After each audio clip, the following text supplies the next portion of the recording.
Masih bersama kami di Presisi Pagi. Pemirsa, Polres Gayo Lues, Polda Aceh melaksanakan kegiatan penyerahan rumah bantuan duafa kepada masyarakat yang membutuhkan di wilayah Kabupaten Gayo Lues, Aceh.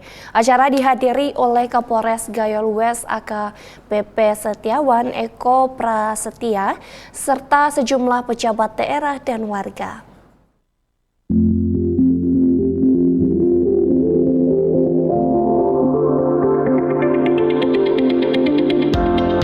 Polres Gayo Lues Polda Aceh melaksanakan kegiatan penyerahan rumah bantuan duafa kepada masyarakat yang membutuhkan di wilayah Kabupaten Gayo Lues, Aceh. Acara ini dihadiri oleh Kapolres Gayo Lues AKBP Setiawan Eko Prasetya serta sejumlah pejabat daerah dan warga. Kegiatan ini merupakan bagian dari upaya Polres Gayo Lues untuk memberikan kontribusi nyata kepada masyarakat. Rumah bantuan duafa ini berjumlah 2 unit yang diserahkan kepada keluarga Bapak Ali Bakri bertempat di Desa Kong, Kecamatan Blang Pegayon, dan kepada keluarga Bapak Muslim bertempat di Desa Rikit Dekat, Kecamatan Kuta Panjang. Bantuan yang diserahkan telah melalui proses seleksi yang ketat untuk memastikan bahwa penerima adalah mereka yang benar-benar membutuhkan. Proses pembangunan rumah tersebut juga melibatkan partisipasi aktif dari anggota Polres Gayo Lues dan masyarakat setempat, sehingga terjalin sinergi yang baik antara aparat keamanan dan warga. Tim Humas Polres Gayo Lues, Polda Aceh melaporkan untuk Polri TV.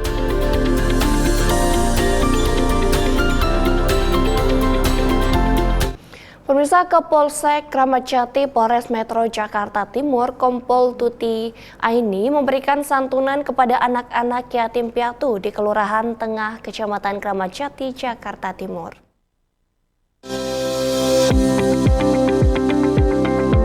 Kapolsek Kramat Jati Polres Metro Jakarta Timur Kompol Tuti Aini memberikan santunan kepada anak-anak yatim piatu di Kelurahan Tengah, Kecamatan Kramat Jati, Jakarta Timur, Jumat 19 Juli 2024. Hadir dalam kegiatan tersebut Wakapolsek Kramat Jati AKP Abdurrahman serta personel Polsek Kramat Jati, tokoh agama, dan tokoh masyarakat. Pemberian santunan kepada anak-anak yatim piatu berupa bingkisan dan tali asih. Jumlah anak-anak yatim piatu yang disantuni berjumlah 25 orang. Tim Humas Polres Metro Jakarta Timur melaporkan untuk Polri TV. Pemirsa, Kapolda DIY Irjen Pol Suwondo Nainggolan menutup pelatihan kemampuan dasar SAR and Rescue yang dimulai sejak tanggal 2 Juli 2024, di mana seluruh peserta bermalam di tenda yang didirikan di Wisma Merbabu. Pemberian materi melibatkan SAR DIY dan BPBD DIY sebagai narasumber selama pelatihan, sehingga selalu siap siaga guna mendukung kegiatan operasional yang membutuhkan mobilitas tinggi. 5. Kapolda DIY Irjen Pol Suwondo Nainggolan menutup pelatihan kemampuan dasar SAR and Rescue yang telah berlangsung selama 3 minggu di lapangan sepak bola Plunyon, Cangkringan, Sleman, Yogyakarta.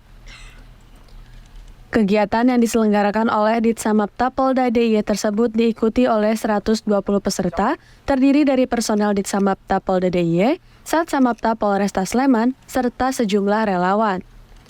Sementara materi yang diberikan meliputi kemampuan SAR dasar, navigasi darat, pertolongan pertama gawat darurat, SAR K9, dasar mitigasi, dan asemen bencana yang melibatkan SAR DIY dan BPBD DIY sebagai narasumber selama pelatihan. Kapolda DIY dalam sambutannya mengatakan, pelatihan tersebut bertujuan untuk mempersiapkan serta mengantisipasi terjadinya bencana alam yang terjadi di wilayah DIY yang termasuk daerah rawan bencana, baik gempa bumi, tanah longsor, banjir, maupun letusan Gunung Merapi yang tidak bisa diprediksi secara akurat oleh alat deteksi bencana. Guna mendukung kegiatan operasional yang membutuhkan mobilitas tinggi. 5. Pertemuan lempeng besar dunia yang aktif sehingga sering terjadi gempa bumi.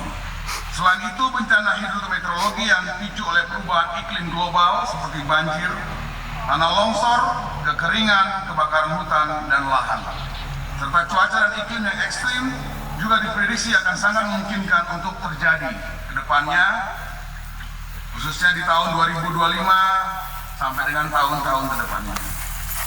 Sebagai catatan, sepanjang tahun 2023 terdapat 1.418 kejadian bencana alam yang terjadi di Provinsi Daerah Istimewa Yogyakarta.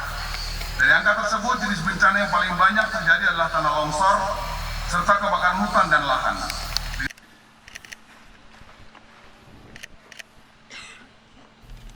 Kapolda menambahkan pelatihan tersebut juga untuk terus mengembangkan keterampilan dan kemahiran personel, terutama dalam hal pencarian dan penyelamatan atau SAR terbatas.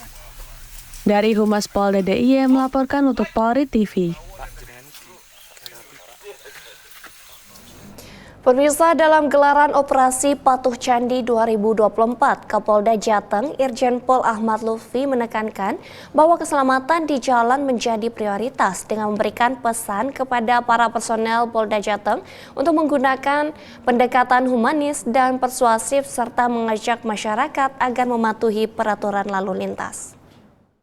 Dialog ini, jadikanlah pertemuan ini pertemuan yang penuh dengan Polda Jawa Tengah melaksanakan apel gelar pasukan di lapangan apel Mapolda Jateng menandai dimulainya Operasi Patuh Candi 2024, di mana sebanyak 2.510 personel diterjunkan dalam operasi yang berlangsung serentak di 35 Polres selama 14 hari, mulai dari tanggal 15 hingga 28 Juli 2024 mendatang.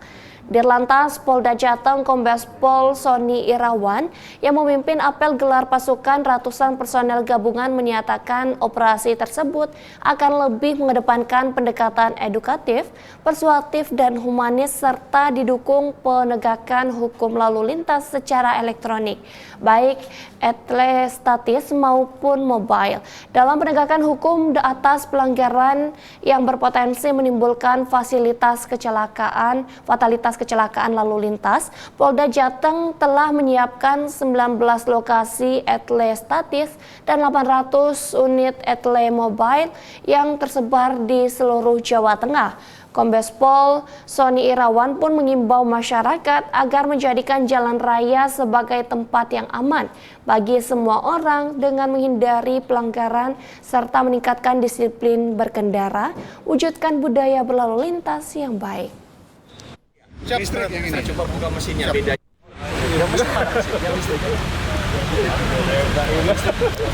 Rekan-rekan wartawan, kita tidak dapat lepas daripada berlalu lintas di jalan raya. Bapak Ibu menuju kemari menggunakan kendaraan roda 2, roda 4, tentunya melintas di lalu lintas jalan raya.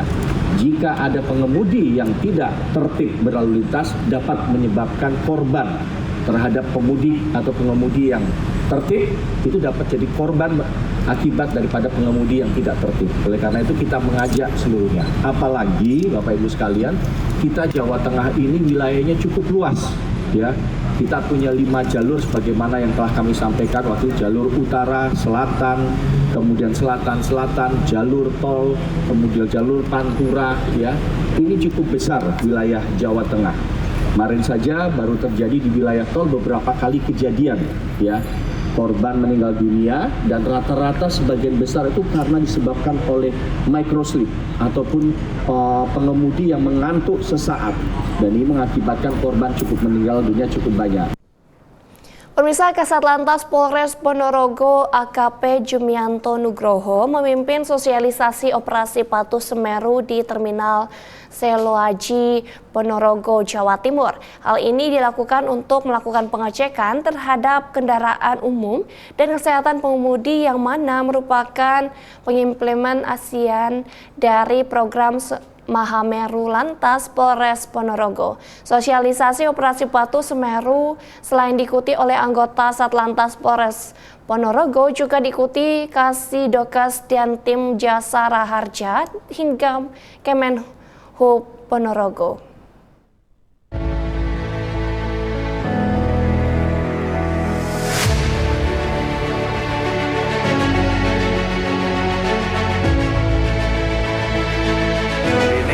Melaksanakan kegiatan pengecekan kendaraan bermotor, yaitu berupa kendaraan angkutan umum bus di Terminal Seloaji Ponorogo, kemudian juga pengecekan terhadap pengemudi, kesiapan pengemudi bus, termasuk penumpang.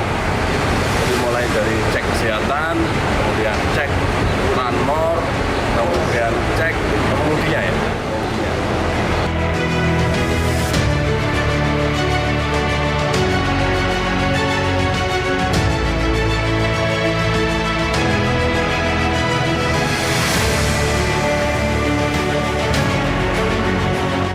Pemirsa, tetaplah bersama kami, Presisi Pagi akan segera kembali.